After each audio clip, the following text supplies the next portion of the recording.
temos aqui uma autoridade no assunto. Quero apresentar aqui, já ouvi a saudação de um amigo dessa igreja, de um amigo do nosso pastor Paulo, como já foi dito em edições anteriores, há mais de 40 anos, pastor Napoleão Falcão. Pastor, sua saudação aí para os nossos espectadores. Obrigado, pastor Eduardo, saudações fraternas a todos vocês, agradecimentos ao anjo da igreja, pastor Paulo Freire, nosso incondicional amigo, e a todos que partilham desta live e que recebem através da mesma as bênçãos auridas do Evangelho. Eu estou muito contente de estar me fazendo participar da 6ª edição da Escola Bíblica aqui do campo de Campinas, Ministério do Belém. De tal forma que a minha gratidão a Deus é por demais grande, graúda, porque estou vivo, com saúde, e sendo honrado por Deus, premiado pelo Senhor, de estar cooperando na ministração da Palavra de Deus esses 2 consecutivos dias, pastor Eduardo. Muito bom, pastor Napoleão, muito obrigado. E, pastor, algo que me chama a atenção, né? Escatologia é um assunto muito difícil de ser tratado, né? No mundo teológico a gente vê muita gente evitando o assunto e também muita gente se aventurando e escorregando, né, em várias partes. É um assunto complicado, é um assunto bem complexo, é uma área muito difícil de interpretação da teologia. Antes de entrarmos no assunto propriamente, falarmos aqui a respeito de novos céus, de nova terra, de arrebatamento, tem tantas coisas que a gente pode mencionar aqui nesse curto espaço de tempo que temos, mas desde que eu me lembro, o senhor é uma referência, né, para nós jovens obreiros, e desde que eu me lembro, a sua imagem já é associada ao ensino da doutrina, né, da escatologia. Quando foi que começou o seu preparo nessa área, o seu foco de tantos anos para cá? Por que o interesse? Quando começou o interesse nessa área? Pois não, pastor Eduardo. Eu fui separado ao ministério pela nossa Convenção Geral em 68. Em 70, desabrochou esse desejo de conhecer mais de perto as revelações plácidas e categóricas do livro do Apocalipse. Ouvindo um pastor da África há muitos anos, né, ministrando em São Cristóvão, um seminário de escatologia, isso na década de 70, obviamente, e aquilo ali me entusiasmou e deu assim, aquele desejo, aquela aspiração por conhecer melhor a matéria. Depois conheci o pastor Armando Chaves Cohen, que também era uma autoridade na área escatológica, e elevou mais ainda o meu desejo, a minha aspiração, a minha vontade de conhecer melhor os acontecimentos relacionados com o futuro. E nesse querer abundante, são quase 50 anos dedicado a esta específica matéria, que para mim é a espinha dorsal do Evangelho, é o coração da Bíblia. Afinal de contas, nós estamos aqui nesta terra, plantados por Deus, para 2 significativos propósitos. Está lá em 1 Tessalonicenses, capítulo 1, verso 9 e 10. Servir a Deus, primeiro propósito, e esperar do céu seu Filho Jesus. Então, a espera de Cristo está justamente engajada, né, no ângulo da escatologia bíblica. Muito bom, pastor. Quero mandar um abraço aqui ao pastor Eleazar Secom, primeiro secretário da nossa igreja, que está nos assistindo, também o Fernando Vieira, Carlos Thiago Lara, meu amigo, um grande abraço, viu, pastor Valmir Alane, Gerson Buarque e muitos outros amigos que estão acompanhando aqui conosco, a Donel Lobo. Agora, pastor, sobre a questão do arrebatamento, eu já vi, não foi pouca gente marcando a data da volta de Jesus. Quando houve a virada, né, de 1999 para o ano 2000, tinha muita gente dizendo que o arrebatamento aconteceria ali. E antes disso, sabemos que outras pessoas também tentaram fazer cálculos escatológicos e estipular uma data específica para o arrebatamento. O que o senhor tem a dizer sobre isso? Daria para prever? Na Bíblia a gente consegue, no estudo, ter uma ideia de quando será, quando isso acontecerá? Pois bem, pastor, quando nós nos excedemos, cometemos graves erros doutrinários. Quando nós nos omitimos, verbera-se novamente, cometemos graves erros doutrinários. E diminuímos o suco, a vitamina da matéria. De tal forma que escatologia é o tratado de Deus sobre as últimas coisas. O prognóstico profético, ela elucida que nenhum homem tem o direito legal, ético, doutrinário, teológico, de marcar data, dia e horário. Porque senão não seria arrebatamento da igreja. O arrebatamento é algo inesperado. Arrebatar é uma palavra latina que significa tirar com muita força de um lugar para outro lugar. Então, as pessoas macularam demais a escatologia. E essa mácula trouxe a indisponibilidade das pessoas querer compreender melhor a tão grande significância deste relevante assunto, deste tema doutrinário das Escrituras. Pois sobre a vinda de Jesus, nós temos quase 2.000 alusões a essa doutrina singular, das quais temos 318 referências no Novo Testamento. De tal forma que a Bíblia não nos dá o direito de fazermos tais ações, marcando data, dia, porque o Senhor falou que o dia e a hora ninguém sabe. Há assuntos na Bíblia que Deus te abre uma porta. Há outros assuntos que Ele só permite que vejamos pelo buraco da fechadura. As coisas reveladas é para nós. As não reveladas é para o Senhor nosso Deus. Deuteronômio 29, 29. Então, de tal forma que feliz é o homem que não se condena naquilo que ele aprova. Então, nós temos que ter muito critério. Tudo que é revelado por Deus nos traz gozo. Porque a Bíblia, pastor Eduardo, ela não é um livro. A Bíblia é, singularmente falando, o livro. Não se entende a Bíblia pela cabeça, como regra de 3 simples e composta, como teorema de Pitágoras e de Pitot, como produto das hipotenusas. Não. Bíblia é o livro de Deus. Né? Se entende pelos anais da alma. A letra mata. O espírito é que dá vida. Então, só as pessoas espirituais podem ser compreendidas pelos espirituais. Porque, singularmente falando, quem está na carne não pode agradar a Deus. Porque Deus é espírito. Então, de tal forma que muitas dessas pessoas se contradizeram e tornaram a matéria leviana, e as pessoas perderam o interesse de conhecer melhor este livro tão lindo que é o Apocalipse, com revelações extraordinárias. Né? E para nós, o Apocalipse é uma bênção, porque revela o plano de Deus para a humanidade, né? Que está irmanado com Daniel. O Apocalipse insere com pragas, com castigo? Obviamente que sim.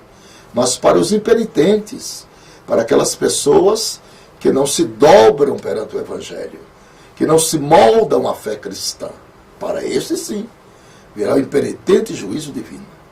Mas para a igreja nós temos uma descrição apologética sobre as bodas do Cordeiro, né?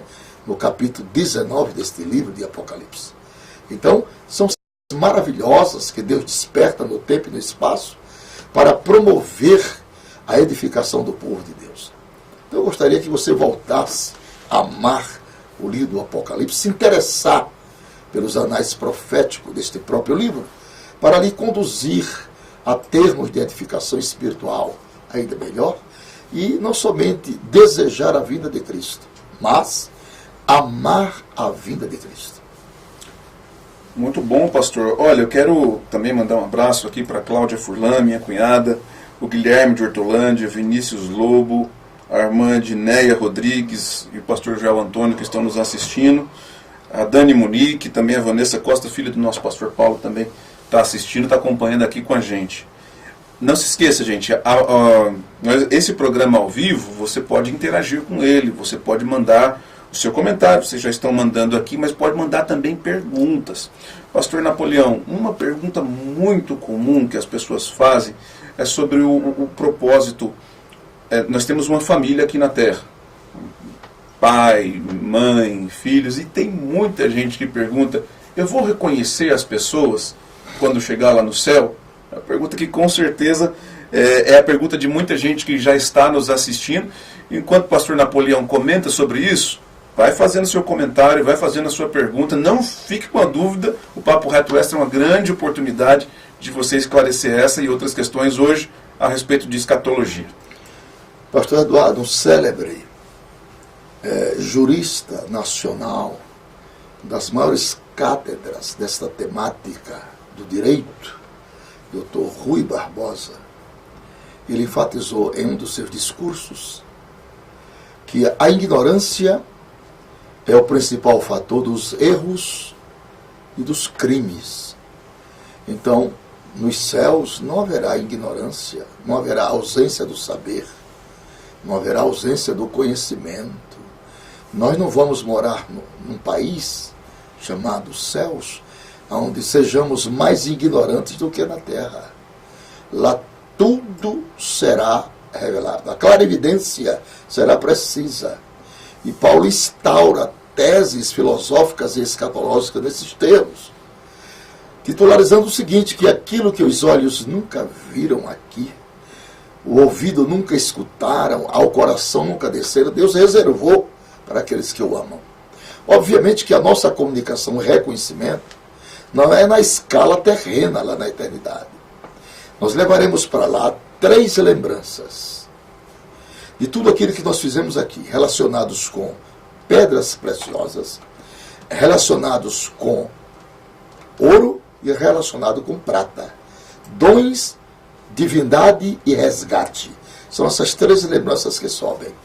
Não sobe as outras 3 lembranças relacionadas com madeira, palha e feno. São obras da carne. Porque o reino dos céus é gozo, paz e alegria do Espírito Santo. A incandescência do saber na eternidade dar-se-á pelo olhar. Porque lá nos céus você vê como se estivesse olhos, fala como se estivesse boca, ouve como se estivesse ouvido. É a plenitude do complemento, é a plenitude do saber, é a plenitude do gozo da relevância. Então, ao olhar para mim e olhar para você, nós vamos dizer, em um vocabulário do olhar, valeu a pena. Aqui é difícil. Aqui eu falo, me comunico e você ainda diz, não entendi. Repete, lá tudo se entenderá.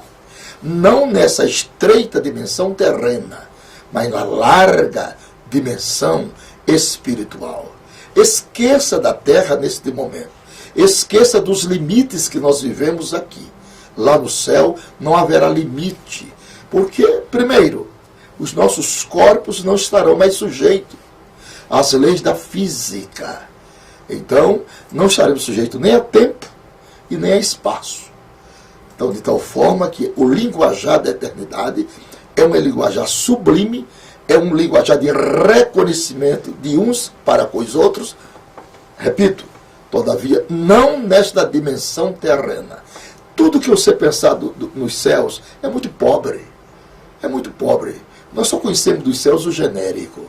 Tudo que você pensar da pompa, da magnitude de Paris, da Torre Eiffel e das 7 maravilhas do mundo, e pedagogicamente você explicar uma por uma, é lixo para comparar-se com a beleza da Nova Jerusalém. Então, meus irmãos, prossigamos para o alvo, para o prêmio da nossa soberana vocação. Nós vamos falar ainda aqui sobre Nova Jerusalém até o final desse Papo Reto Extra, mas tem uma importante pergunta aqui, pastor Napoleão. Mandar aqui também a nossa saudação ao Andrezinho Lopes. Deus te abençoe, meu amigo. Rafael Marquese. Está começando a surgir aí, brotar as perguntas. Eu vou começar pela do Celso Giopato, pastor. Ele pergunta o seguinte. Eu tenho uma curiosidade sobre as pessoas que estarão vivas no final do milênio e ficarem fiéis a Deus. O que vai acontecer? Morrerão ou serão transformadas e arrebatadas sem experimentar a morte? Bom, haverá aqui essência distinta de 3 evangelhos, 3 precisos evangelhos. O evangelho da graça, esse evangelho pregado pela igreja, nessa 6ª e penúltima dispensação de Deus para com os homens. O segundo evangelho é o evangelho do capítulo 14 de Apocalipse, chamado Evangelho Eterno. Esse evangelho será pregado por 3 anjos no período dramático da grande tribulação. A Bíblia diz que o anticristo eleva uma imagem, chamada imagem da besta, e exige um culto universal. E na hora que esse culto for proclamado, o culto é grande. Eles dizem, ó besta, quem é semelhante a ti? Quem pode fazer os sinais que tu fazes? E a Bíblia diz que 3 anjos trazem nas mãos o evangelho eterno e proclamam, não adorem a besta nem a sua imagem, adore a Deus. Esse é o segundo evangelho. Vamos para o terceiro evangelho. Ninguém terá desculpa. O evangelho do reino. Esse evangelho do reino será pregado justamente no milênio. O milênio é a última dispensação. A 7ª dispensação de Deus para com os homens. Inocência, consciência, governo humano, patriarcal, lei, graça e milenar. Então, nessa 7ª dispensação, haverá aqui a essência do evangelho do reino que será conferida aos judeus desta época. Ok? Evangelho do reino. É quem quer aceitar Jesus como seu rei, não é como seu salvador. Porque ele será rei de justiça, rei de Israel, rei dos reis e rei de toda a terra. A Bíblia diz que a terra desses dias se encherá do conhecimento do Senhor, como as águas cobrem o mar. Ninguém ficará desculpado deste grande dia. Todos ouvirão o evangelho, ou da graça, ou eterno, ou do reino. Pastor, aqui também 2 questões. Uma do André Lopes está dizendo aqui, que ele já ouviu alguns dizerem, né, que o paraíso será aqui. Essa é do André. E da Irian Carvalho, ela pergunta, no milênio, a igreja, novamente durante o milênio, a igreja vai morar aqui na terra eternamente ou viverá no céu eternamente? A pergunta que Bom, as 2 perguntas muito fácil. A primeira é o seguinte, no milênio, o evangelho é uma teocracia. O que é teocracia? É Cristo reinando sobre os povos. Hoje nós temos democracia. No milênio é teocracia. Theos, no grego é Deus. Cracia, povo. Então Deus dirigindo o povo. Ele implantará um reino teocrático. A igreja no milênio, nós seremos sacerdotes e reis ao lado de Cristo. Obviamente que o corpo da igreja não estará mais sujeito às leis da física. Jesus demonstrou isso quando ressuscita.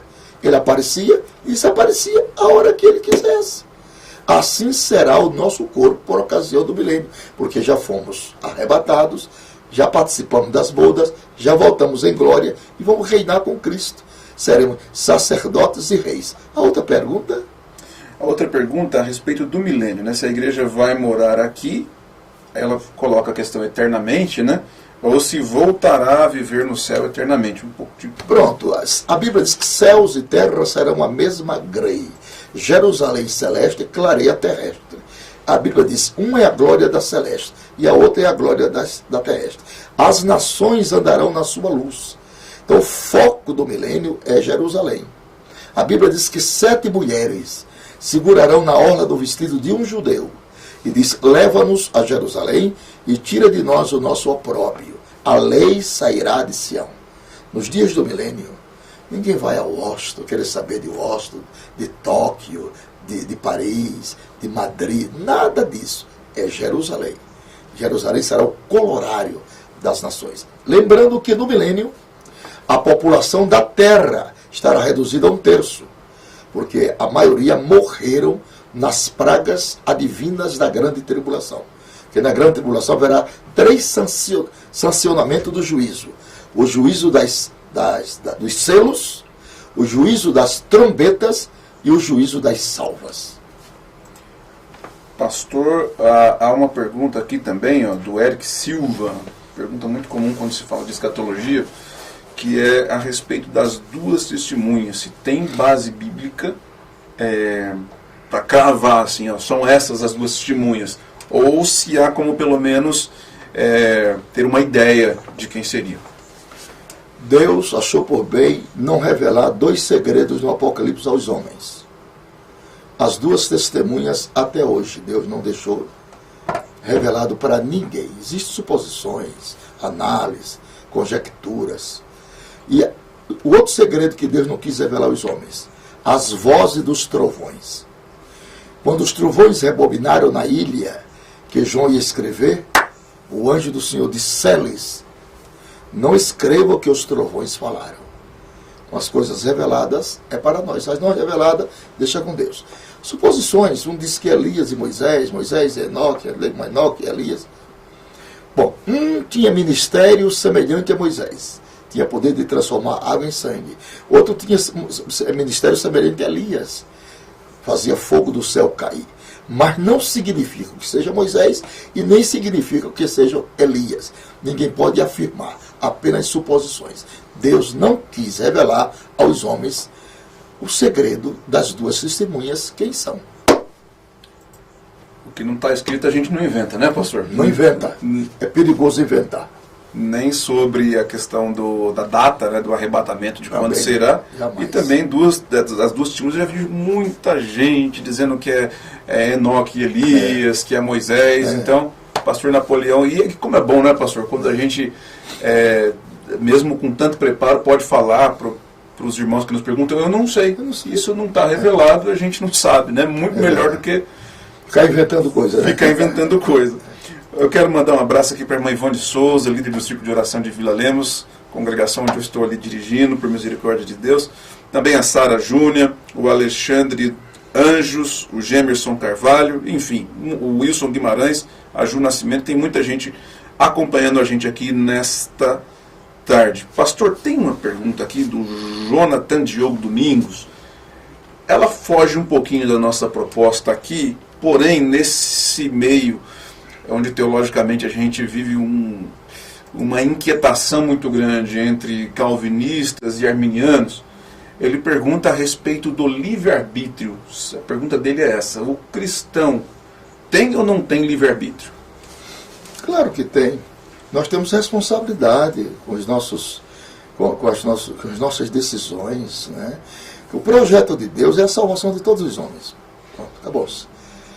Tito capítulo 2, verso 11 diz assim: mas a graça de Deus se há manifestado, trazendo salvação a todos os homens. Aí vem agora a condicionalidade. Ensinando que, renunciando às concupiscências, vivemos nesta vida uma vida pia e honesta. Tudo na Bíblia, amigo, é condicional. Tudo na Bíblia é condicional. Tudo na Bíblia. A condicionalidade tem que ser observada na palavra. Proporcionalidade e condicionalidade. Se quiserdes, estou falando para gente inteligente, se ouvirdes, se andardes na luz, se andardes como ele andou, se alguém está em Cristo. É condicional. A salvação é para todos os homens, dentro de uma condicionalidade.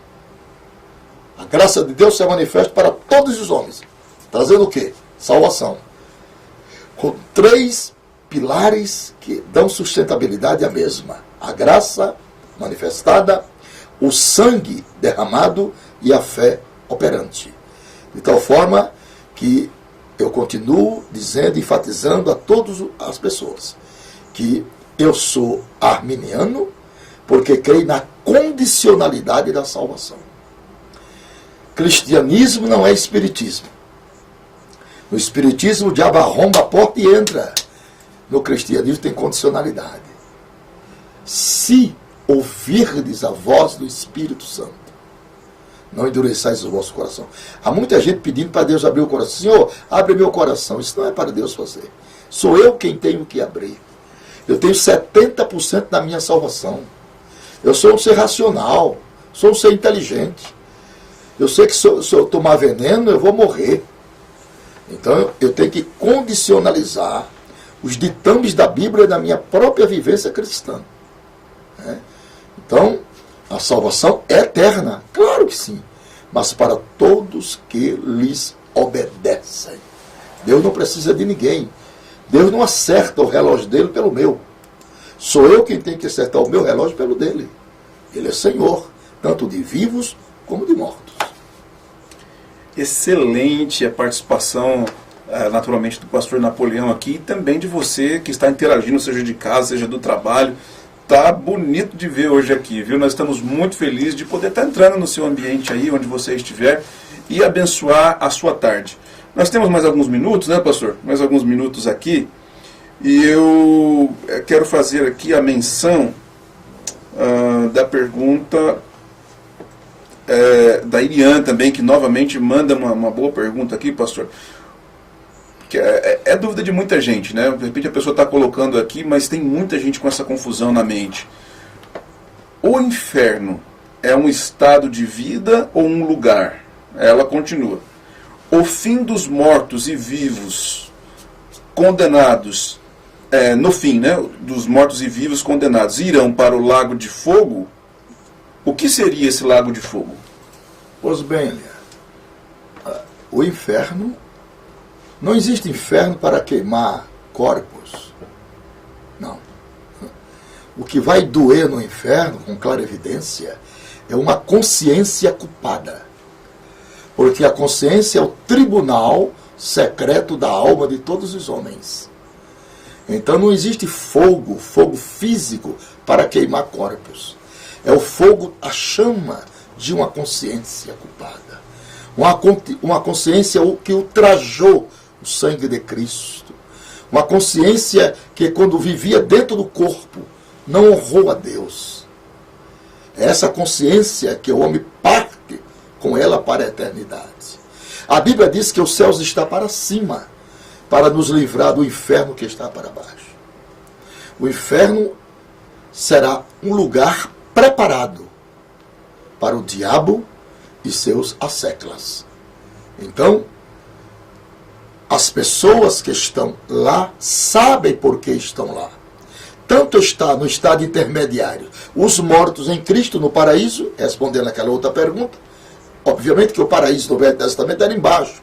Apenas um abismo separava o Hades do paraíso, e Jesus falou sobre o abismo para os espíritos do tempo de Noé. Agora, quando Jesus ressuscita, diz a Bíblia que ele levou cativo o cativeiro e deu dons aos homens. Então ele transporta o paraíso e situa-se agora embaixo do altar de Deus. Como está escrito em Apocalipse 6, verso 9. João diz: vi debaixo do altar de Deus as almas dos que foram mortos pelo testemunho de Jesus e que clamavam e diziam: até quando, Senhor, justo juiz, dominador dos céus e da terra, vingarás o sangue dos que habitam sobre a terra? João viu as almas clamando. Então João viu as almas em estado de consciência. Esse estado intermediário é o estado compreendido entre a morte e a ressurreição dos seus respectivos corpos. Há duas ressurreições. Daniel 12, verso 2. Uns ressuscitam para a vida eterna, primeira ressurreição, e outros ressuscitam para a condenação, para o nojo eterno, a condenação eterna. Então, o lago de fogo é o último estágio do sofrimento. A Bíblia diz que o inferno será lançado no lago de fogo, onde está a besta e o falso profeta. É terrível. É terrível a vida após a morte para aqueles que se perderam no tempo e não a constituíram a Cristo em tempo hábil, o Senhor como seu Salvador e Senhor. Eu te concito, você que está nos vendo e nos ouvindo, em tempo hábil, em tempo oportuno, constitua Jesus Cristo como seu Salvador. A Bíblia diz que ele nos livra, não na ira futura, mas da ira futura. Aceite Jesus como seu Salvador. Você será muito feliz. Você somente não, sua família também. Eu orei 40 anos por minha família. Hoje eu posso dizer, eu e minha família servimos ao Senhor. É uma oportunidade que nós temos e que você tem também de continuar marcando pessoas e compartilhando esse vídeo, porque nós não conseguimos prever aonde vai chegar. Mas a palavra de Deus, o conhecimento, está entrando na casa de muita gente que talvez não viria para a igreja. Mas através da internet, esse conteúdo está chegando, está abençoando casas de crentes e sendo também uma estratégia evangelística para quem ainda não conhece a Jesus. Pastor, pastor Napoleão tem uma série de outras coisas para realizar hoje aqui, nós vamos caminhando para o final, mas tem algumas perguntas aqui, pastor. Tem essa que não pode faltar. Da Daiane aqui, Daiana Boiadeiro. Os 144, pastor? Os 144 são judeus selados naquele dia, certamente para ajudar na pregação do Evangelho do Reino. Especificamente para judeus. Eles emanam das 12 tribos de Israel. 10 filhos de Jacó e 2 filhos de José, que Jacó admitiu como seus. Não é nós. A divisão dispensacional da humanidade, ontem eu mostrei, é judeus, gentios e igreja. O cidadão é judeu, ou é gentio, ou é igreja. Os judeus são todos aqueles que descendem de Abraão, Isaac e Jacó, chamado de hebreus, Israel, filho de Israel, israelita. Os gentios são os não-judeus, chamados nações, gregos ou estrangeiro. A igreja é 2 povos, judeus e gentios convertidos a Cristo. Para os judeus, Jesus virá com 2 características, Messias e libertador, para extinguir o pecado do seu povo, né? Acabar com a abominação. Para os gentios, que são os não-judeus, Jesus vem com 3 credenciais, rei, senhor e juiz, para julgá-los com vara de ferro. E para a igreja, Jesus vem com 2 credenciais, noivo e esposo. Então, os 144 mil são selados, preparados por Deus, para ajudar certamente na ministração do Evangelho do Reino, nessa dispensação última de Deus com a humanidade. Irmãos, são muitas perguntas que estão aparecendo agora, mas eu vou fazer uma última aqui para o pastor Napoleão, antes da gente fazer uma oração e abençoar uma vez mais a sua casa e de todos aqueles que estão assistindo. É um momento fundamental para você compartilhar, marcar amigos aí para receber essa oração que será realizada no final. O Wellington Thiago, ele nos saúda com a paz. E a pergunta dele, pastor, é referente à mulher, ao dragão e à mulher que foge dele. Eles são reais? O que acontecerá na terra é apenas um linguajar de figuras do que irá acontecer? Figurado ou literal? A Bíblia tem 3 linguagens, figurada, literal e alegórica. Esta mulher não é Maria, porque o nascimento de Jesus foi virginal. Esta mulher não pode ser igreja, porque a igreja é noiva do Cordeiro. Aponta direcionalmente para Israel. Por que mulher? Porque Israel perdeu a sua virgindade espiritual. Para onde foi a mulher? Para o deserto. Para onde foi Israel? Para o deserto. E o dragão? O dragão é a figura tipológica de Herodes, que queria matar o menino. Ele foi para o Egito chamei meu filho. Então, aí está formada a característica desta mulher. Esta mulher ficou quantos anos no deserto? 40 anos no deserto. E Deus cuidou. Todos os dias Deus mandava 1.500 toneladas de alimento para Israel comer.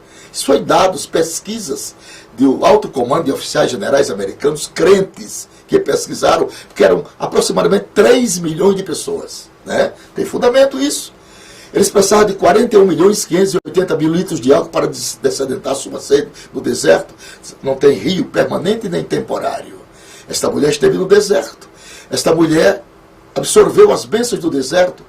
Veio nuvem de cordonizes para eles comerem no deserto. Havia uma nuvem de proteção de dia e uma coluna de fogo para dirigir de noite. O Mar Vermelho foi aberto. Segundo Eusébio de Cesareia e Heródoto, Deus rasgou o Mar Vermelho em 4 km e 800 metros para o povo atravessar numa noite, porque se fosse fila indiana, 3 milhões de pessoas, levaria 35 dias e 35 noites para atravessar o Mar Vermelho. Israel e Faraó pegava eles. Agora essa mulher voltou do deserto, Jeremias 23:3. E naqueles dias recolherei o resto das minhas ovelhas de todas as terras para onde tiver afugentado. Trarei a seus apriscos e se multiplicarão, nenhuma delas vai voltar. E a primeira leva de judeus foi em 1817, quando o general Allenby trouxe a primeira leva de judeus da Turquia, e eles vieram de avião. Isaías 60, verso 8. Quem são estes? Que veio com asas como águia, olhando pelas janelas, avião, tecnologia de ponta. Mas no dia 14 de maio de 48, oficialmente a figueira brotou. Isaías 66, verso 8. Quem jamais ouviu tal coisa? Quem viu coisa semelhante? Poder-se-ia fazer nascer uma terra no só dia? Nasceria uma nação de uma só vez? Sião esteve de parto e já deu à luz a seus filhos. Israel hoje é uma realidade. Olhai para a figueira e para todas as árvores. São 3 árvores que tipificam Israel. Uma oliveira, uma videira e uma figueira. Jesus disse, quando a figueira brotar, o verão está perto. Eu sou da geração da figueira. Eu completo o ano junto com Israel, 70 anos. Israel completa 70 anos. Toda vez que ela faz aniversário, eu faço também. Jesus diz, não passará esta geração. Que geração? A geração da figueira. Amigos, nós estamos a um passo do arrebatamento da igreja. Amém. Glória a Deus. Queridos, eu vou deixar para você aqui o convite para o próximo Papo Reto Extra, que será na quinta-feira da semana que vem, né? Hoje nós antecipamos o horário aqui, o Papo Reto Extra acontece às 22 horas, mas hoje antecipamos para as 14. Na semana que vem eu vou estar com a Ana Consuelo, diretora do Colégio Batista Ágape. Nós vamos falar sobre educação infantil, sobre inclusão, sobre bullying, sobre uma série de situações relacionadas à educação infantil. E conosco também participará a nossa coordenadora geral do Departamento Infantil, a irmã Adriana Torres, também vai participar dessa conversa na próxima quinta-feira, dia 18, às 22 horas. Quero te fazer um segundo convite e assim a gente encerra. Hoje às 19h30, nós teremos mais uma noite da nossa EBO, nossa Escola Bíblica de Obreiros, e ministrando a palavra de Deus hoje também será o pastor Napoleão Falcão, que ministrou ontem e conclui a sua participação conosco aqui na noite de hoje, às 19h30. Faz um convite especial aí, pastor. Os irmãos estão ali, que não vieram ontem, perderam a bênção de ontem. Queridos e amados irmãos, ilustres companheiros, não percam a Escola Bíblica, é a 6ª edição. Assembleia de Deus em Campinas, Ministério do Belém. Você é nosso convidado, é convidado do nosso querido líder, pastor Paulo Freire, do nosso querido pastor Eduardo. Venha, traga mais amigos, traga a sua família, venha saciar a sua sede com a audição da palavra de Deus. A palavra de Deus edifica-nos, eleva-nos, constrói em nós o verdadeiro caráter de Cristo. De tal forma que eu quero renovar, hipotecar uma palavra de apreço, de consideração e de estímulo para que você venha hoje e traga mais amigos para a nossa linda, maravilhosa, extraordinária, espiritual na essência, a nossa 6ª edição da Escola Bíblica da Assembleia de Deus, Ministério do Belém, aqui em Campinas. Em nome do nosso pastor presidente, Paulo Freire Costa, eu quero agradecer a participação, a audiência, o comentário, o carinho de todos que acompanham o canal AD Belém Campinas. Esse é o Papo Reto Extra. Confira a nossa programação semanal. Todo dia tem programa novo aqui, os departamentos envolvidos, tem o Momento Missionário, tem a EBO, além do EBD, Escola Bíblica Dominical, além do domingo, com o professor Alberto. Enfim, tem Conhecendo o Instituto, pastor Napoleão, há um instituto aqui que foi fundado pelo pastor Paulo, o Instituto Paulo Freire de Ação Social, que apoia de uma forma extraordinária mais de 210 famílias de crianças. São crianças que recebem apoio, tanto alimentação como também pedagógico. São crianças que estão tendo a vida transformada. E olha, são 700 famílias na fila de espera para esse instituto. E nessa programação nós vamos falando tudo que a igreja está realizando e o que o Senhor Jesus tem feito através dos seus servos. Em nome de Jesus, mais uma vez, um muito obrigado e vamos encerrar com uma oração que será realizada pelo nosso pastor Napoleão Falcão. Nosso Deus e Pai, te louvamos com gratidão por estes momentos precisos e preciosos. Continua abençoando todos os nossos irmãos, todos aqueles que amam a Tua palavra. Traze-o esta noite para a nossa escola bíblica. Guarda cada família representada nesta tarde. Toma em Tuas mãos, pastor Paulo Freire, nossa liderança aqui da Assembleia de Deus AD Belém, e que esta igreja possa continuar no trilho do crescimento, e que Teu nome seja mais e mais engrandecido. Louvamos por tudo no precioso nome de Jesus Cristo. Amém. Amém. E agora, para concluir mesmo, tem muita gente aqui perguntando aonde será que o pastor Napoleão vai estar hoje à noite. Gente, é aqui, Rua Pastor Cícero Canuto de Lima, número 160, no Parque Itália. É a sede da Assembleia de Deus, Ministério Belém de Campinas, tá bom? Fica com Deus. Deus abençoe e a paz do Senhor a todos. Pastor. God bless you, my brother. Vou mover a minha fé, acreditar, meu milagre vai chegar.